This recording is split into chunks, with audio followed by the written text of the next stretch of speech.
Más de 1 millón de vehículos fabricados durante medio siglo, de modelos tan míticos y famosos como el Land Rover Santana o los Suzuki Santana, Samurai y Vitara. 10 años después de su desaparición, Santana sigue despertando interés. Un vídeo muy reciente de un canal de motor muy importante a nivel nacional supera las 200.000 visitas. Lo que comenzó como una pequeña fábrica de maquinaria agrícola era ya, a comienzos de la década de los 90, una de las 10 empresas más importantes de Andalucía. Yo no soy un youtuber. Este es el primer vídeo que hago desde el salón de mi casa. No pruebo Porsches ni coches eléctricos y tampoco me interesan mucho. Así que no te voy a decir enciérrate con nosotros, ni espero que vaya todo muy bien por ahí. Pero llevo varios años dedicándome a investigar y a conocer la historia de la fábrica de Linares. Esa investigación la he puesto en conocimiento de los canales más importantes de motor a nivel de España. Pero no sé por qué no les ha interesado mucho mi investigación. Eso sí, te diré que para mí Santana es mucho más que el Land Rover español. Hay historias mucho más interesantes de las que se han contado. Si quieres, te las cuento. Un Land Rover Santana, por encima de todo, es un Land Rover Santana. Suzuki Santana, grandes horizontes. Santana comenzaría fabricando maquinaria agrícola en la década de los 50.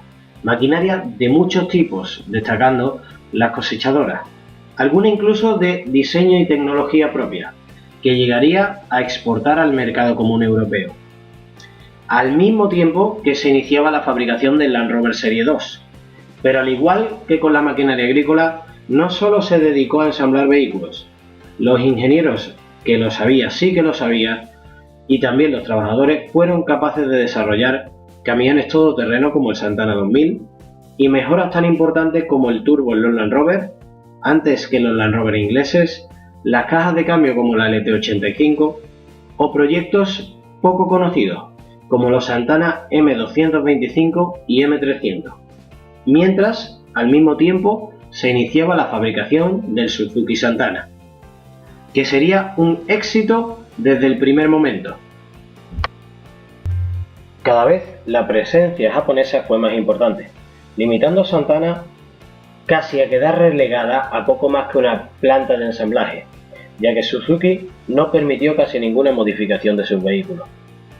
La marca Santana quedaría relegada al Land Rover y algunos mercados europeos donde los Suzuki serían vendidos bajo la marca andaluza.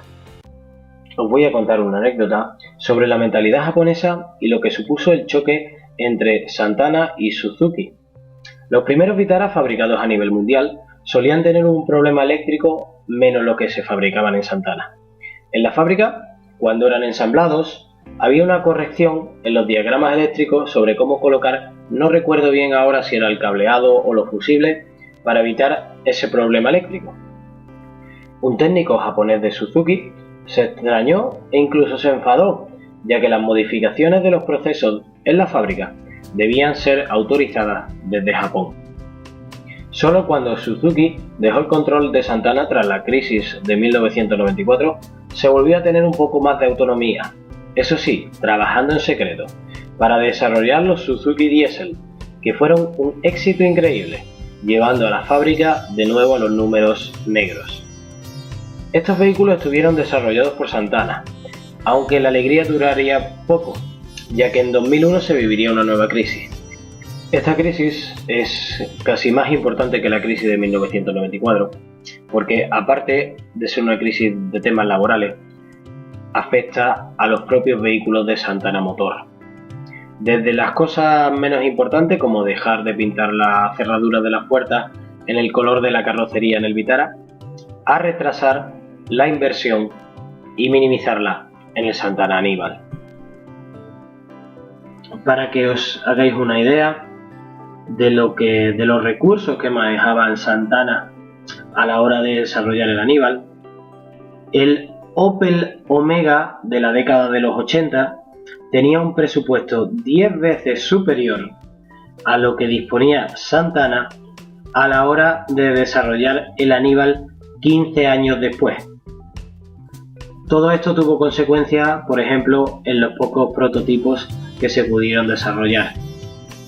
Un par de años más tarde de la entrada en producción, aproximadamente durante 2005, el Aníbal fue revisado con una nueva caja de cambios y se solucionaron prácticamente todos los problemas de fiabilidad que venía sufriendo el vehículo.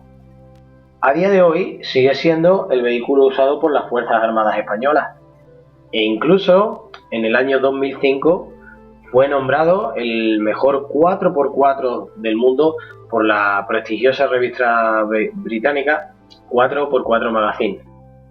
El grupo Fiat, que era proveedora de motores de Santana, ya que el Aníbal montaba el 2.8 JTD, mostraría cierto interés en el vehículo fabricado en Linares y se llegaría a un acuerdo comercial para distribuir a nivel mundial una versión mejorada del Santana Aníbal, el Iveco Massive.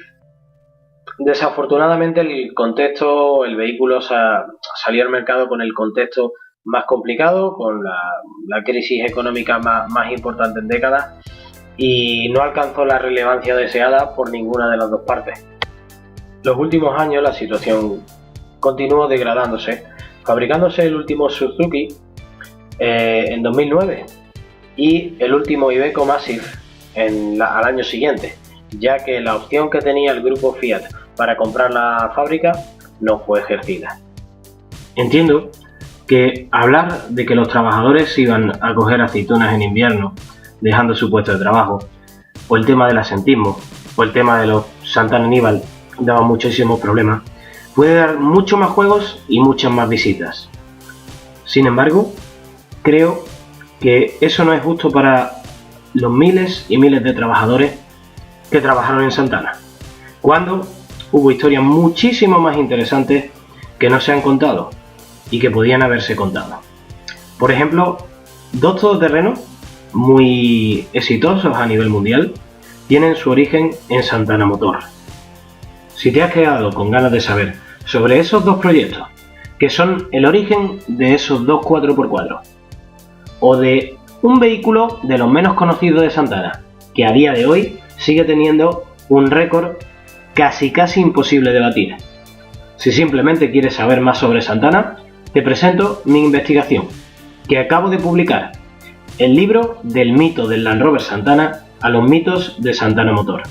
En él se habla de prototipos, del mercado de los todoterrenos, de la industria del automóvil, del Land Rover, de los Suzuki y de los Santana, de crisis y de aciertos, porque también los hubo, y de una fábrica que luchó con muy pocos recursos en un sector cada vez más competitivo. Santana, por ejemplo, tenía problemas mucho más graves que el asentismo. Sin más, te dejo un enlace en la descripción por si te interesa adquirirlo. Los que seáis de Linares y pueblos cercanos también podréis encontrarlo en varias librerías. No sé si este será el único vídeo que haga, depende de ti, así que te animo a que comentes. Oye, que si quieres criticar también, dale fuerte ahí.